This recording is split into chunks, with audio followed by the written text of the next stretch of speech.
Annyeong! We are One to Sarang. Your next favorite Hallyu podcast. We talk K-drama. Ang daming kilig every time Oh my we God. see drama. We also talk K-pop. Yung feeling ko sa 17 na they bring me so much happiness. And we live to entertain. What you gonna do when Dicky steak in front of Check us out now on Spotify and Apple Podcasts. Also on YouTube. Join us sa Tawanan at Kwentuhan from One to Sarang.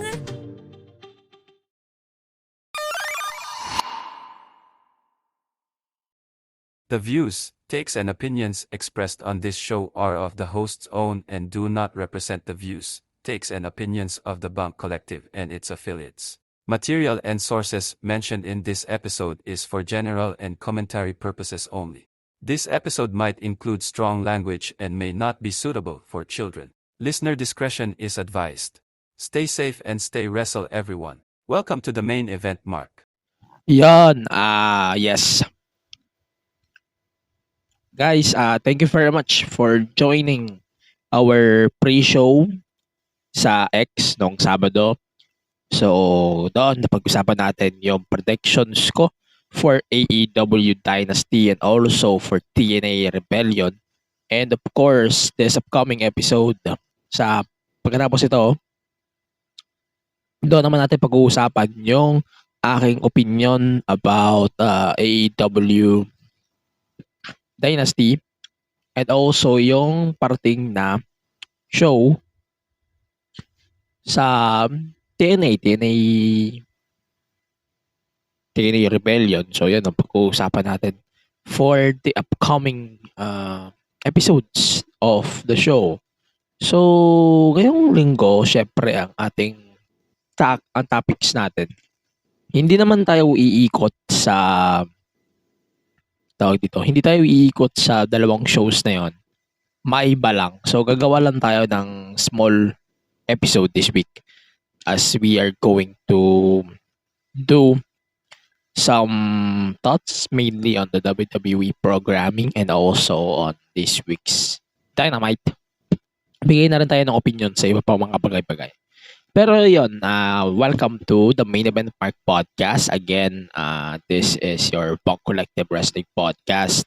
And by the way, thank you very much for everyone who is listening to the podcast every Monday and every time that we are releasing any episodes on the Main Event Mark Podcast. So also, thank you very much din sa mga nanood noong Saturday ng ating live sa youtube.com/memwrestlingpod. Siguro yung mga ganyang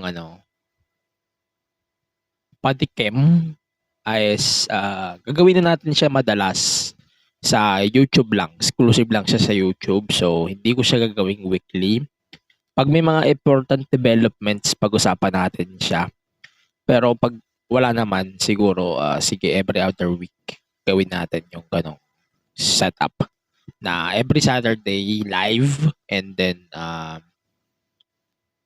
yung gantong setup every Monday.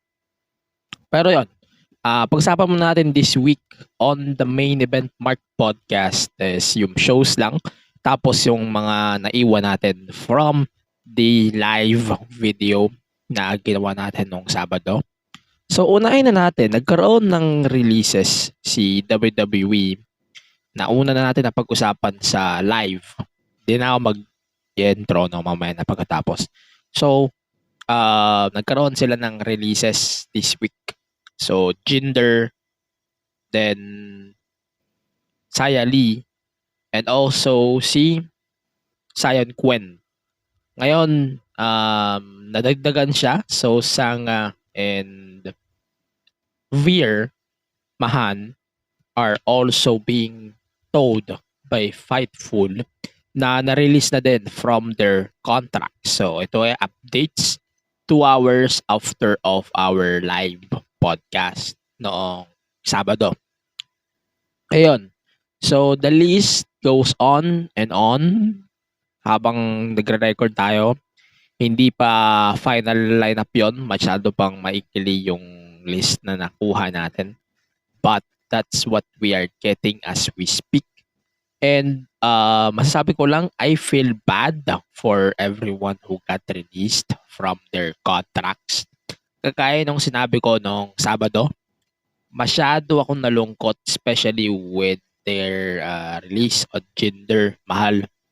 Kasi they have something that they can do with Jinder as much as they want to do something with Jinder. But parang wala talaga silang creative plans, wala talaga silang magawa at all with Jinder. Jinder is definitely the best import from India. And yeah, just like that, he's done with the WWE. And Saya Lee, kagaya ng sabi ko nung Sabado, napakalaki ng potential nito ni Saya Lee if she joins TNA o kaya ng AEW. Pero most likely, TNA will be perfect for her. Or kung hindi naman siya mag-jump sa wrestling outside WWE, I would love to see her in China. Why not? Diba? Zion Quinn, panigurado mag-i-indies yan. Then si Sangha at saka si Veer, feeling ko they might join Jinder on their on his possible solo run. I would love to see him joining Jinder down the road o kaya isa sa dalawa ay sumama kay Jinder. Nothing is impossible at this point, pero I would love to see them with Jinder Mahal. Jinder Mahal is just amazing. One of the greatest GOATs in the game. Tapos they released Jinder. It's just sad for me. And sobrang nadismaya ako doon. Ang weird pa ng timing ng mga releases because they did a set of releases during SmackDown. So it's been a first in a while that they did that. Na in progress yung weekly show and then they are doing the releases. Then ano pa ba? We talked a lot about the releases recently. Lalo na nung live na halos kalahati nun nakain ng releases. Pero wala it's a breaking development and everyone is tuning in kung sino nga ba yung mga posibleng na release o mga mari-release from their contracts. Pero yun nga, as of recording, 4 pa lang o 5 yung mga na-release from their contracts and I hope hindi na siya madagdagan. Pero posible pa kasi siya madagdagan by Monday on Raw o kaya bago mag-draft, patigurado madadagdagan yan. And ako po ay bumabate. I hope that everyone who will be released from their contracts will be fine and I wish them luck on their future endeavors. Yun. So, that's my thoughts for the releases that we got na una natin na break sa main event nung nag-live tayo ng Sabado. So, again, I am really sorry that we got those releases this week on the WWE. Okay, so punta tayo sa thoughts natin for weekly shows. Ayan. So let's start with Raw. So Raw, we have the Intercontinental title being defended by Sami Zayn versus Chad Gable. So Chad Gable, wow, nag-turn na siya finally on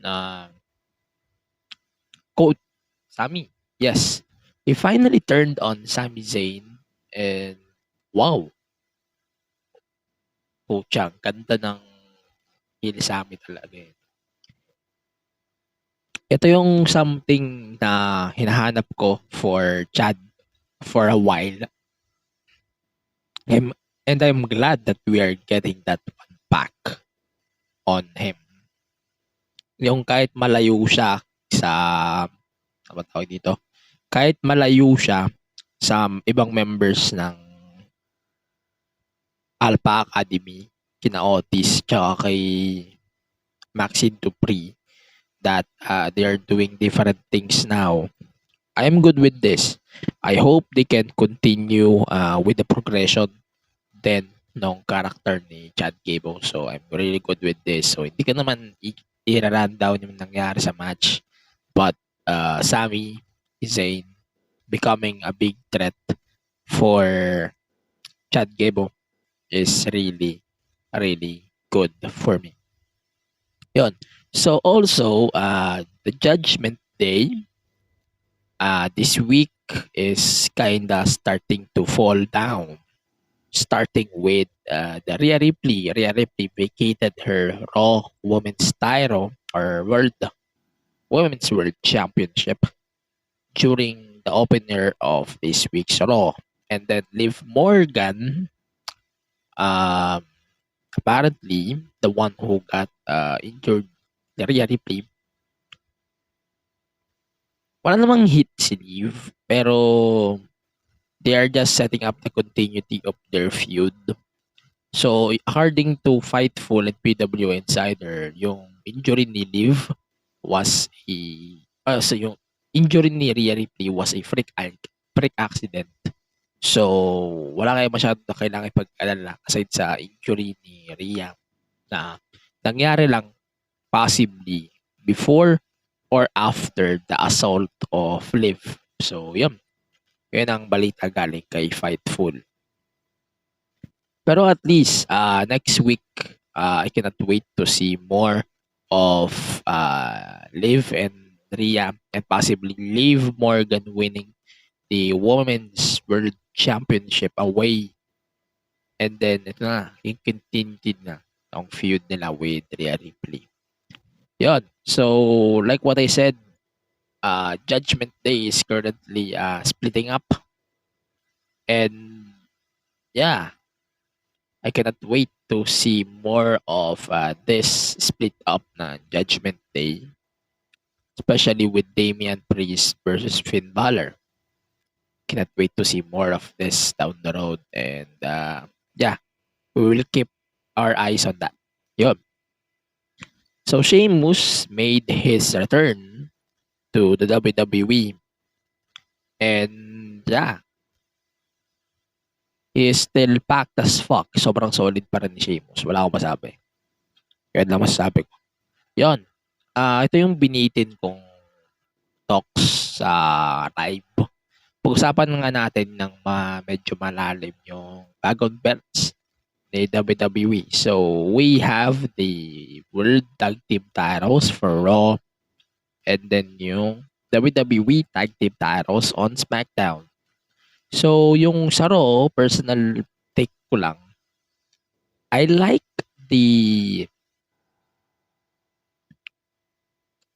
na medyo nag-copy-paste siya with the World Championship and also the Women's World Championship. I like the fact na medyo nag-copy-paste sila doon sa design. Kaya medyo implication din siya sa akin that Awesome Truth might stay on Raw with the tag titles during the draft. Then, yung mag-move lang from the draft is IC and US, especially with Logan Paul wanting to be part of the Netflix deal as part of Raw starting next year. So, yun ang mukhang inaabangan ko down the line with them possibly doing some trades when it comes to the bout. So, marami tayong aabangan dyan. Feeling ko din yung sino man yung mananalo ng women's title at saka si Bayley. Feeling ko magkakaroon din sila ng trade kaya ng palitan ng belt since hindi naman siya branded na Feeling ko yung belt ni Bayley is moving to Raw. Then yung belt ni kung sino man ang mananalo ng women's title pupunta ng SmackDown. So, yun, prediction ko yun for draft. And also, ano pa ba? Let's go to SmackDown this week. Pag-usapan na natin. So, yan. Saan na yun? Predictions ko. Ayan. So, Bailey versus Naomi ended by a no contest because of Tiffany Stratton. So, Tiffany attacked both Bailey and Naomi during that match. The match ended by a disqualification. And yun.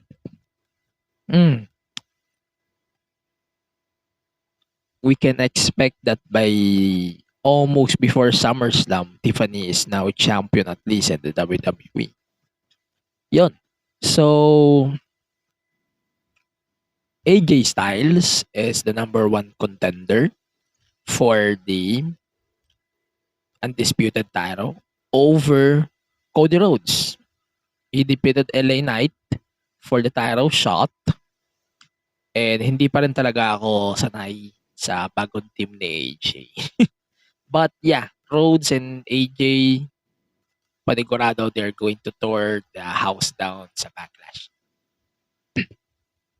Yun. Ano pa ba? So, yun nga.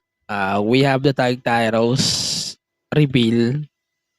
And for me, the WWE tag team titles are just amazing as fuck. It reminds me of the Ruthless belt na yung both titles. Yun ang medyo naalala ko dito sa belts na to. It's just amazing as hell. Yun. So, yun nga. Continuity sa Bloodline storyline. So, we have Solo Sikoa and Tama Tonga assaulting Kevin Owens during the whole show. And wow, we're getting blood here. And also, homicide. Holy shit. We're getting the shit on the television. Wow. That's why I really love the Triple H era. Yun. So, also, we have a number 1 contenders match for the tag titles. So, the Street Profits won. Pero, wow. Never expected ko na Street Profits yung mananalo. Okay, transition na lang naman to eh. Pero yun.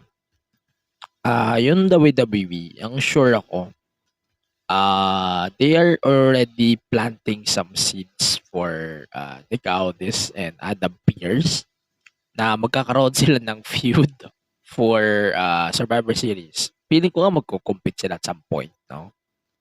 But yeah, I would love to see that soon. If they're both good to go, yeah, that would be great. Yon, tapos, ano pa ba?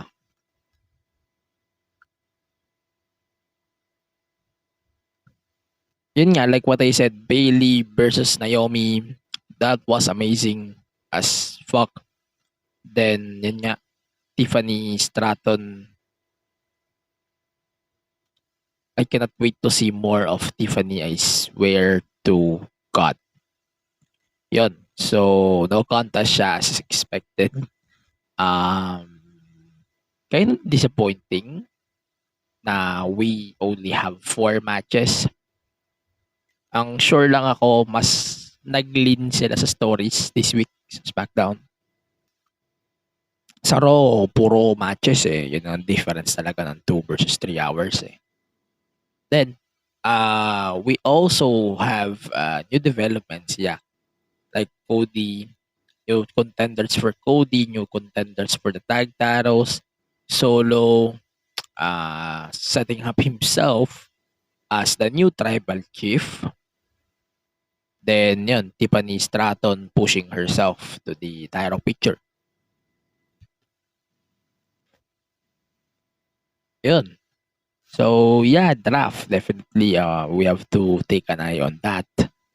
And I cannot wait to see more of the WWE things after draft. So, ano pa ba? Kailangan natin pag-usapan. So, AEW Dynamite this week was fine.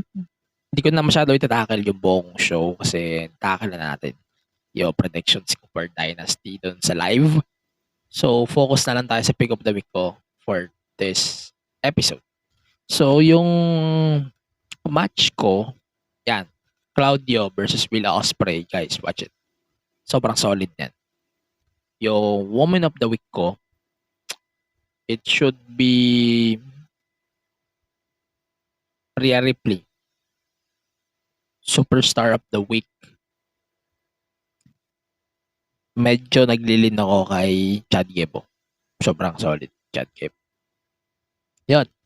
So, Jon Moxley delivered a passionate promo. Yun.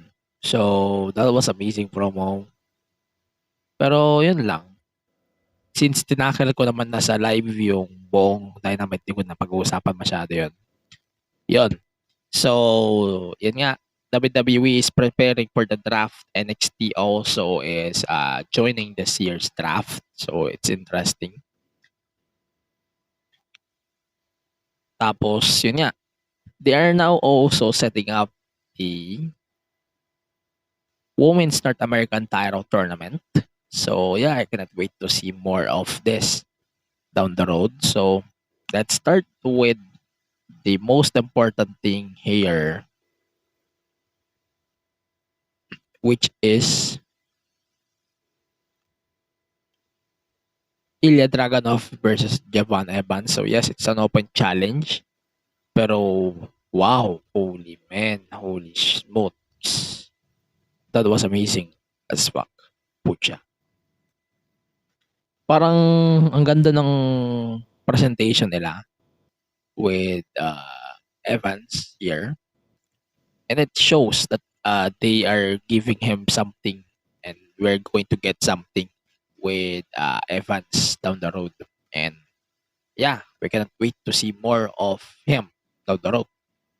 Also, Tatum Paxley is getting a title shot this week on the television. Wow, I cannot wait to see more of this. And I cannot wait to see Tatum Paxley. I cannot wait to focus then on what we are getting actually. Yeah. Yun. So, ano pa ba ang pipakal natin? So, yun nga. Focus na lang tayo sa steel cage. Yeah, the steel cage match was amazing. But, okay. So, transitional period pa lang to. So, draft is coming up. And, yun. I cannot wait to see more of them after of the draft. Pero, yun. Yun lang naman. Wait lang. Itakal natin yung draft. No? Pasyadahan natin yung spring break yan, no? Kasi, yun lang naman ang ating pag-uusapan basically.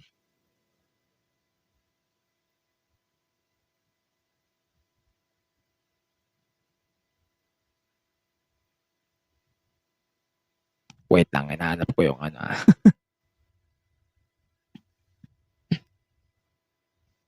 So, ito, spring break-in. 2 weeks ito. So, 2 weeks, April 23 and April 30, 2024. And it's the first time that it will take place as a 2-week special. And yes, it's an annual thing na. So, yeah. Wait lang.